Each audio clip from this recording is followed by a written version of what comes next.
Okay, go ahead. Got it. All right, great. Well, thank you for coming. This is Beaver County Christian Schools Zoom meeting, learning a little bit more about the EITC and OSTC tax credit opportunities and how you can support Christian education. And we have Jerry here from Penn, and he's going to share a little bit about how folks, not just businesses, but individuals can take part in this. And so I'm going to pass it off to Jerry so that we're not here all night. So thank you again, Jerry. Okay, thank you, David. I appreciate the opportunity to participate with you folks online. And I'm getting to be an old hand at this. This is the fourth time I've done this with schools. So like I said to other people, I'm not pretty, but you didn't have to go anywhere to see me. So it didn't cost you anything to sign in. Let me just give you a real brief background about myself, just so you have some perspective of who I am and why I'm on this Zoom call with you. I was a state representative for 22 years, and part of that time that I was there, I actually voted on and supported this legislation that created the EITC program. I didn't get on board with it right away, but I did shortly after. I realized the potential that it meant for the Christian school that my church operates. It's called Penn Christian Academy, and we're up in the northeastern part of the state, probably about 20 miles east of Scranton. I'll give you a little idea of where we're at. In a very rural area, by the way. The largest town has 5,000 people, and it's 10 miles away. So I think that the good news is that if we can raise money here, anybody can do it, especially if you're near a town that has a lot of businesses. In the 17 years that I've been raising money for Penn Christian Academy, I've raised over $2 million. So it can be done. I know how to do it, and I'm more than happy to help other people to be successful in doing that.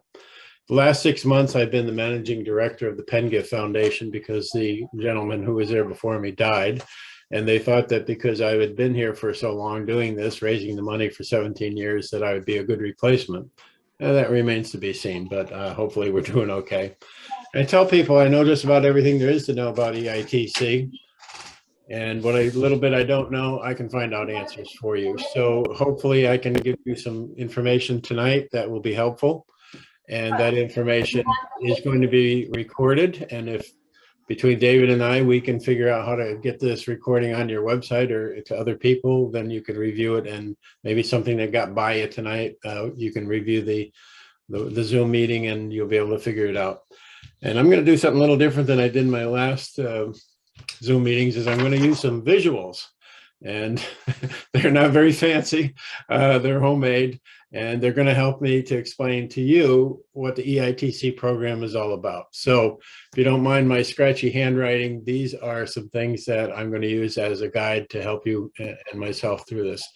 First of all, as David said, there are essentially two programs that are very similar. One is called EITC, and that is for students who are in a private school who attend kindergarten through 12th grade. There's also a pre-K element of EITC, and that is for fourth graders, or not fourth graders, 4-year-olds. And that's specific to that group of young people. You cannot transfer money donated from one to the other. It has to be donated to one or the other. And the third element of this program is called OSTC, which stands for Opportunity Scholarship Tax Credit. But it's essentially the same program and works pretty much the same for all three categories. Another simple little chart that I made up, and I hope you guys can read that. If you can't see this, let me know, but I'm hopefully holding it up where you can get a good look at it. There's two ways to donate through the EITC program. One is called the SPEs, or special purpose entities. That's on the left, and the other is on the right. That's called online donating. Heretofore, up until the last 4 or 5 years, everybody had to apply online, and everybody who did apply had to have a business. So you had to have a tax number. You had to, have a business that was approved in Pennsylvania.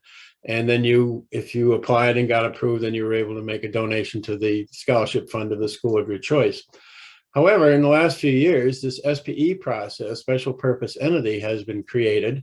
And what it's able to do is allow individuals, people who do not have businesses, to use this process in order to make donations to scholarship funds.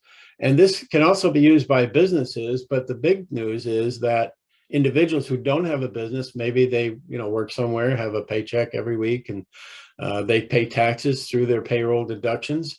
They now can participate in this special process for EITC. It's opened up a window for people who literally probably hundreds of thousands of people who were willing to give but couldn't be because they didn't own a business. The way the program works is the SPE still gives you a 90% tax credit on whatever amount you give. So if you give $10,000, you get a 90% tax credit. It only costs you out of pocket $1,000. You make a 1-year commitment, and the minimum, if you use the Penn gift SPEs, which is who I work for, Penn gift, it's only $500. Many other scholarship organizations require $1,000, $3,500.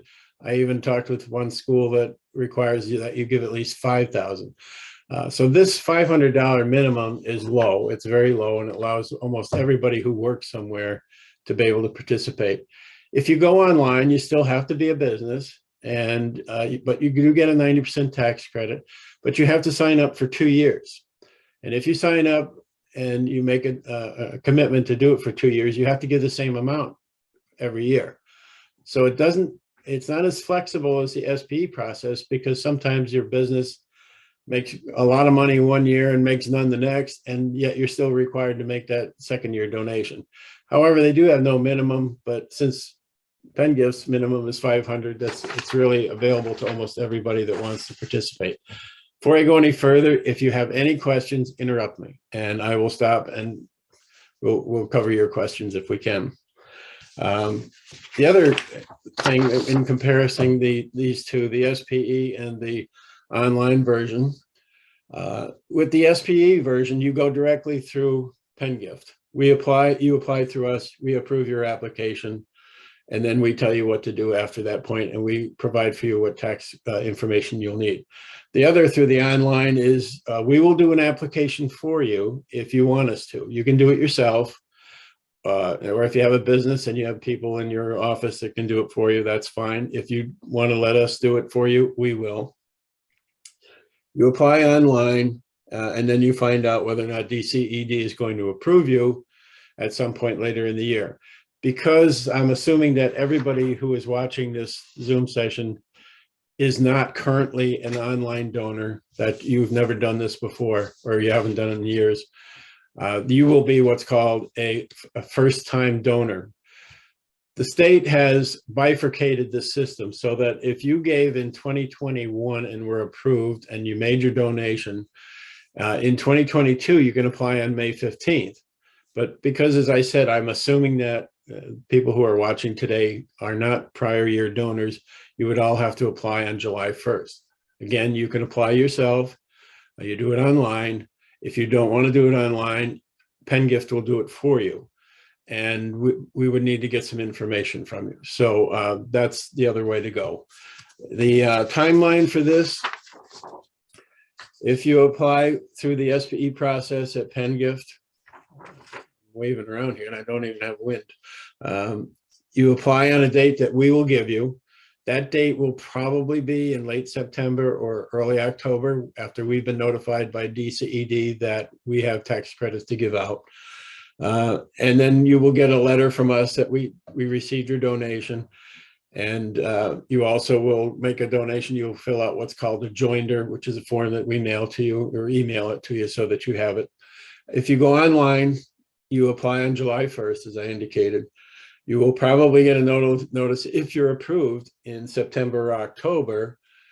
You then have 60 days to make your donation to a scholarship organization like Penn Gift. And then you have 30 more days to report that to the DCED. Then at that point, after you've made your donation, you have to fill out what's called an REV 1123 form. And that's an extra thing you don't have to do if you file through the Penn Gift SPE process. So I know I'm throwing a lot of stuff at you. That's a good thing we're recording this. And one other thing about the process, when you go through the SPE process, you get a letter of acknowledgement from Penn Gift that you made the donation. You will then, early in the next year, you'll get what's called a K-1 form, which proves to the Department of Revenue that you actually made the donation. They don't take your word for it. Sorry to say. So when you file your taxes in the next year, you will either get a refund or a reduction in what you owe. If you've been paying taxes all along during the year, you don't owe anything, so you get a refund. And if you haven't been keeping up with what you owe, then they will give you a tax credit from what you do owe, and the balance will be a refund. If you do the other way, if you go online and you're approved, you would send a check to Penn Gift. We would give you a receipt letter, which is your proof that you've made the donation. And then when you file your taxes next year, your account will take care of that. And then you will get a refund, or you will get a reduction in your taxes from the Department of Revenue. So there's two processes there. There's the online and there's the SPE. The situation that Penn Gift is in currently is that the amount of money that we have to distribute in special purpose entity tax credits is limited. And it's going to be mostly this year in the OSTC and in the pre-K categories. So theoretically, if you wanted to give to the pre-K or the OSTC of any private school, you could go through Penn Gift this year and you'd probably be able to do it. And since Beaver County Christian does not have a pre-K, I don't believe at the moment, then the OSTC is the way to go. And I know that there are some students perhaps at Beaver County, and Mr. Callahan will be able to tell you more about that. I'm going to just close with two other things, and then I'm going to open it up to questions. And the first is, how can Penn Gift help you and Beaver County Christian schools? Well, the first thing is, and I'm going to share this just to hold it up for you, but we have a brochure that explains the program, has a Q&A in it, and some other things that if you wish to have some of that, let David know, and I will send him what he needs to give to you. There's a Q&A section in that, but I also did a Q&A for Penn Gift in particular, and you see our logo at the top there. That takes it further than the brochure and gives you a little more information. We also have an overview of the whole program. A lot of what I've just said is in that, and we also have timelines, a lot of which I've just shown you is there included. So people say to me, well, why should we use Penn Gift? I don't know if you realize it or not, but there are 250 scholarship organizations in Pennsylvania, 250 organizations like Penn Gift. So what makes us different? Well, let me just share with you a couple of things. And, you can decide for yourself what you want to do, but we will contact donors for you. If you have a donor that says, hey, I'd like to give, but I have a question, I don't know the answer to it, well, I'll call you up and I'll answer your question for you, if that's a possibility. We will make donor applications for you online, which I've indicated already, that if you feel like this is something you don't want to do, or it's more work that you don't want to be involved in, and or you don't have anybody at your business to help you, then I will help, and I will fill out the application and I will file it for you. I've been doing it for businesses that have been given the Canaan Christian now for 17 years. We coach your donor raisers, I guess is the word I'm looking for. People in your school who are out trying to find donors sometimes need answers to questions. They need a little encouragement. They need help.